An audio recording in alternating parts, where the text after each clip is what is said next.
Hello everyone, today we are back with the accounts video and I was inactive with few days back because of some work. So we'll continue back from the qualitative characteristics of accounting information and दूसरे subjects भी cover करेंगे धीरे धीरे. पहले ये वाला chapter complete कर लेते हैं. So first है qualitative characteristics of accounting information में reliability. Accounting information must be reliable. Reliability of information means it is verifiable, free from bias and material error. Reliable मतलब एकदम रियल इन्फॉर्मेशन होनी चाहिए, कुछ भी एरर नहीं होना चाहिए उसमें, एकदम रियल एक्यूरेट, मतलब without any manipulation of data, ऐसे अकाउंटिंग इन्फॉर्मेशन होनी चाहिए जो कि रिलायबल हो, रियल हो. Reliability of information means it is verifiable, कहीं से भी वेरीफाई की जाए सके और ईजिली वेरीफाई और सही ही हो एकदम. फ्री फ्रॉम बायस मतलब जो पर्सनल बायस वगैरह होते हैं ना, कि मतलब खुद के बेनिफिट वगैरह उसको उससे वो दूर रहे. एंड मटेरियल एरर, जो जैसा बोला कि एरर नहीं होनी चाहिए, एरर से फ्री होनी चाहिए, वो एरर फ्री होनी चाहिए, वेरीफेबल होनी चाहिए, ये रिलायबल होता है. रेलेवेंस होता है second point. Accounting information must be relevant to the user. Information is relevant if it meets the needs of the users in decision making. जैसे सपोज़ किसी को कुछ जैसे इन्वेस्टर है, उसे एक कंपनी में इन्वेस्ट करना है, तो वो क्या ही इन्फॉर्मेशन ढूंढेगा, उसकी फाइनेंशियल पोजीशन ढूंढेगा. तो वो जो इन्फॉर्मेशन उसको चाहिए, अकाउंटिंग इन्फॉर्मेशन, वो रेलेवेंट होनी चाहिए. अब जैसे इन्वेस्टर को जो इन्फॉर्मेशन चाहिए, ऐसा होना चाहिए कि वो इन्फॉर्मेशन उसको मिल जाए ताकि वो इजीली डिसीजन मेकिंग कर सके.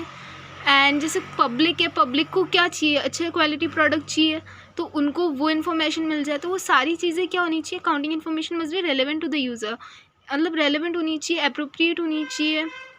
ओके, जो मतलब उनके काम की हो वो इजीली उनको मिल जाए, जो उन्हें जिस चीज़ की ज़रूरत है, वो जो चीज़ ढूंढ रहे हैं उस इन्फॉर्मेशन में, वो उनको मिल जानी चाहिए.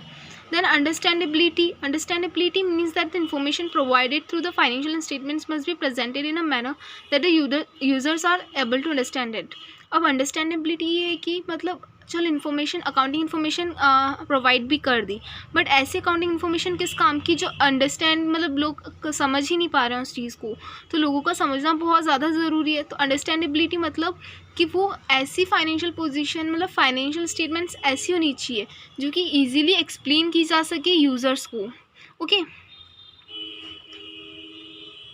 That they are easy, that they are easy to understand. Okay, financial statement इस टाइप में होनी चाहिए कि वो बहुत इजीली अंडरस्टैंडेबल हो एंड डिसीजन मेकिंग ईजी कर सके. ओके, फिर आता है फोर्थ पॉइंट, कंपैरेटिबिलिटी. कंपेरेबिलिटी क्या होता है, कंपेरेबिलिटी नाम से ही पता चल रहा है, कंपेयर. जैसे रिलायबल से पता चल रहा था रियल, रेलेवेंस से पता चल रहा था रिलेवेंट, अप्रोप्रिएट. अंडरस्टैंडेबिलिटी से मतलब easy to understand.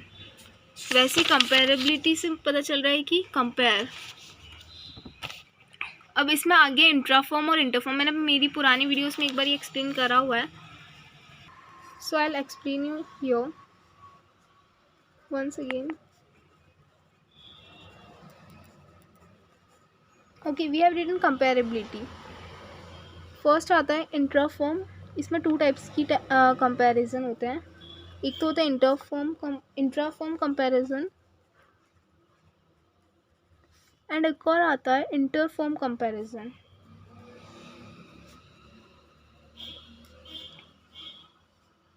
Okay, wait a second. So, for example,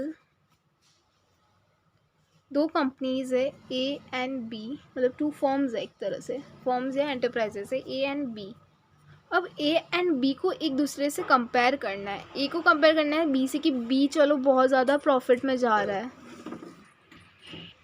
B बहुत ज़्यादा प्रॉफिट में जा रहा है. तो ए को कंपेयर करना है बी से कि यार ये क्या चीज़ें मिस कर रहा है ताकि ये भी प्रॉफिट में जा सके. तो ये जो इंटरफॉर्म यानी एक फर्म का दूसरे फर्म से जो कंपैरिजन होता है उसे कहा जाता है interfirm comparison, A to be. ठीक है, ये तो आ गया दो एंटरप्राइजेस का कंपैरिजन. अब इंट्राफॉर्म हो गया ए का कंपैरिजन ए से, बट उसका 21 से 22, मतलब 2022 के ना, 2022. इंट्राफॉर्म में होता है एक पीरियड का कंपैरिजन दूसरे पीरियड से ऑफ सेम एंटरप्राइज. ठीक है, इंट्राफॉर्म मतलब इंट्रा मतलब एक ही होता है, सेम. ओके, तो एक फर्म का सेम फर्म से with in the different period time, ये 2021 में था। जैसे 2021 में बहुत ज़्यादा लॉस गया ए का।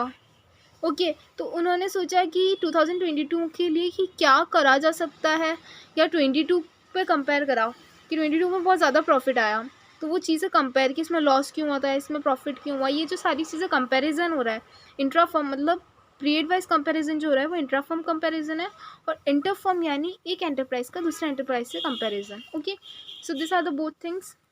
और कंपेरेबिलिटी तो आप समझ ही गए होंगे, या तो दो एंटरप्राइजेस का कंपैरिजन, या फिर सेम एंटरप्राइज का comparison with different period time. Okay,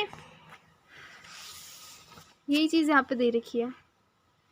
able to compare the accounting information of an enterprise of the period either with that of other periods known as intra-firm, और with the accounting information of other enterprises is interfirm। interfirm में दो enterprise का, और intra-firm में same enterprise का with different time period। okay, so that's it for today's video. Today we'll do the tomorrow we'll do the users of accounting information. Thank you.